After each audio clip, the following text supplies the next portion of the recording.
everybody. Welcome back to the show, Science Dispatch Podcast. My name is Cameron English, your host as always. That lovely gentleman over there, Dr. Chuck Dinnerstein, Director of Medicine at the American Council on Science and Health. Chuck, it's always a pleasure. How are you today? It is. How are you today? I'm loving life, expecting the second child very, very shortly. So life is going to get very exciting here. Yes, you're going to learn all about exponential and logarithmic forms, because 1 and 1 is not 2, my friend. Yes. And if I'm not mistaken, you're just getting past the diaper bag, which will be returned. Oh yeah, we're very close. Potty training is quite a feat, quite a hurdle, as most parents know. Well, I hope as all parents know.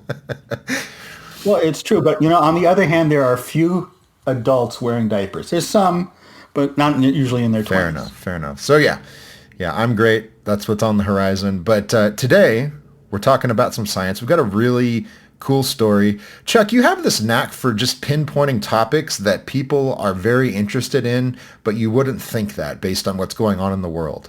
So this story you wrote is called Tinnitus, the symphony in your head that no one hears.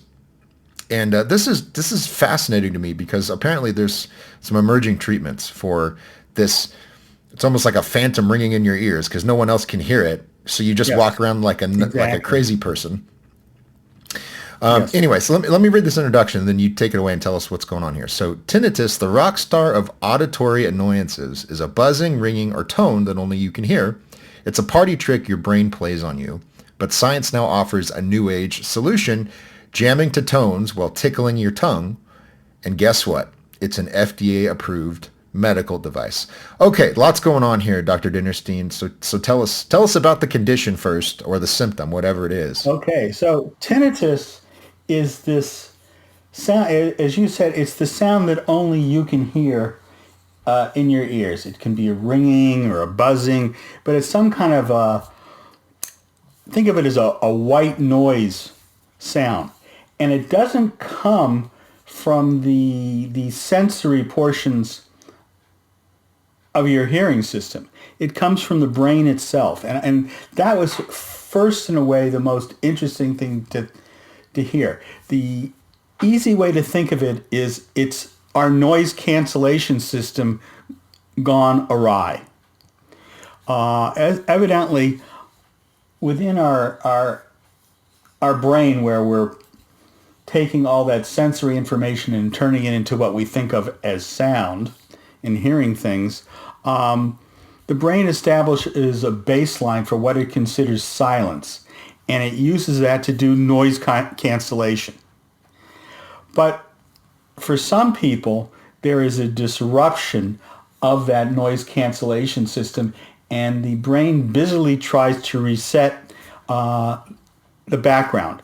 And it's that background reset that people experience as tinnitus. So I thought that was just in and of itself was a fascinating thing to understand about our hearing. This was not covered in medical school, or I missed that class. So that was the first thing to discover about it. And then the second thing really has to do with another scientific principle that has gone by the wayside, which is that once your brain develops, that's it.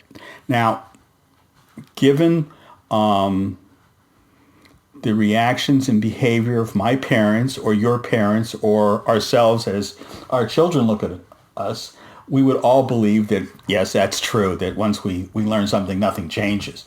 But in fact, the brain is a lot more plastic than that term, neuroplasticity, and the brain will try and reestablish pathways when some pathways are closed. We see this, people that have had strokes will reroute information around the areas that have been injured and can very effectively reestablish their neurologic function through these new pathways, neuroplasticity.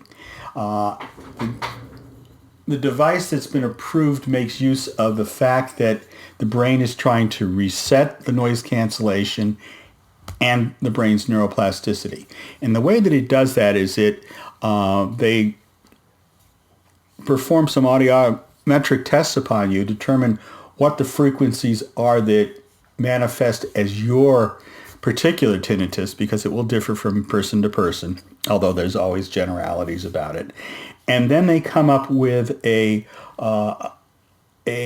harmonic that will cancel that one out, basically. And they play that tune for you repeatedly. You need to do this for on the order of a half an hour a day for about 6 weeks to get the full benefit of it. And that benefit lasts for months. So this is an interesting idea. So just by listening to those tones, you start to educate your brain as to what is the proper sequence of tones it should take into account when it silences things. The tongue stimulation is really just a little thing that you pop in your mouth, and it just applies a little bit of electrical signal and stimulates your tongue. And the reason it does that is because the brain likes novelty. And so in addition to hearing these sounds repeatedly, now you're getting variations of tickling of your tongue. And it's the combination of the two that allow the learning by the brain to be accelerated. So that's basically what the device does. It's been approved. It's out for sale now. And I think that it's going to make a big difference to the community that has been hearing impaired. And part of this article and the previous article talking about hearing loss is that there is a large community of people that have some degree of hearing loss. And I think that we've talked about previously, I personally think that losing your hearing is far more socially isolating than glaucoma or something like that. I mean, I would not want to be blind, nor would I want to be deaf, but in that trade-off, I think that I would much rather be able to keep my podcast and be able to hear and talk to my wife than to necessarily watch Netflix or see what's going on. So let's talk about the results of this. And this is a clinical trial, by the way, where they documented that this has a significant effect. So maybe you can talk about how the trial was done and how it came about. But the results seem really impressive to me as a layman.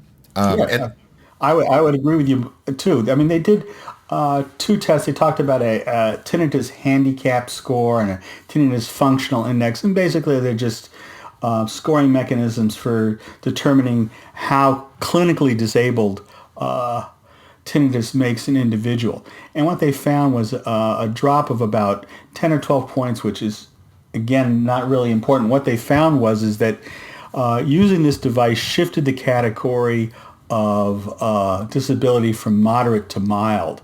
And that is a big deal. That's a clinical result. That suggests that these things can make a big difference in an individual's life, and I think that that's probably the best possible outcome. Now, of course, that's a small study, X number of patients, blah blah blah blah blah blah blah, and in the real world, we're not going to see results that are necessarily quite as good. But I think that they very well might be, because I think that the people with tinnitus are a particularly motivated group and are going to be very compliant with therapy, especially if they can see a therapy that's going to give them an improvement in what can be a very debilitating illness.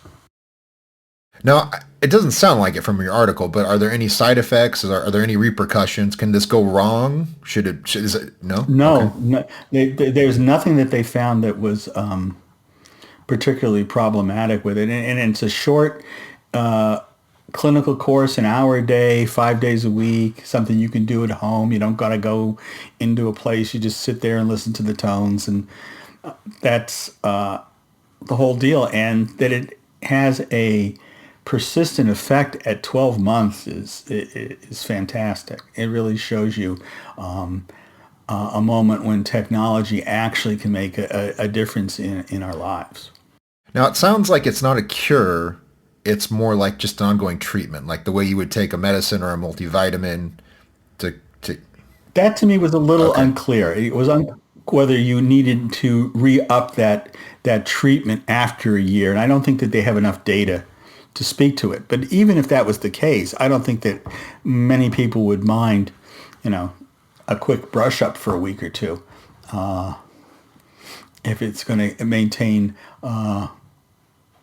your ability to navigate the hearing portion of the world. Now, I would hope at least that it's cool technology, but it's relatively low tech, it sounds like. Is this the kind of thing you have to go to a special clinic, or can you buy this off the shelf at CVS, or? No, you're going to wind up having to see an audiologist to get tested and to have the device set. But after that, it's very low technology, and it should not be an overly expensive device to have. Now, the whole world of hearing aids is complicated by the interest of very few organizations in developing products for a small group of people, and they charge them an arm and a leg. So now they're not only having hearing problems, but they're missing an arm and a leg to get better for the situation. When you look at the price of hearing aids, they can be $5,000-$6,000, and you look at the price of iPods, which are $300-$400, and have very similar characteristics.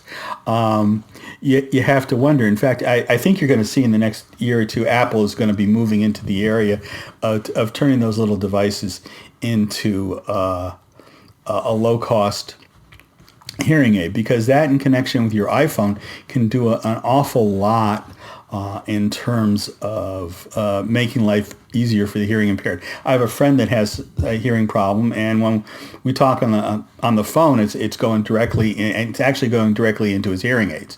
It bypasses the phone completely. Same thing with his television watching, which I have to say is a godsend, because if we have to have the volume set to where he likes it, it is very loud. Well, get ready for the rent-seeking arguments from Big Hearing Aid about how this is a threat to public health, and if they're making less money off hearing aids, then hell is going to open up and swallow everybody. So you can't let Apple into this market. And how can we innovate? Right. What would Dr. Bose say about this? Yeah, which is go ahead, please. It just is another interesting thing. There's a whole other fascinating world about how in theaters now, they can retune the theater to whatever they would like it to be. That by taking the input from all the speakers, or from all these are done in symphony orchestras, from the orchestra, and replaying them through their speaking system, they can make it sound like a chamber audience.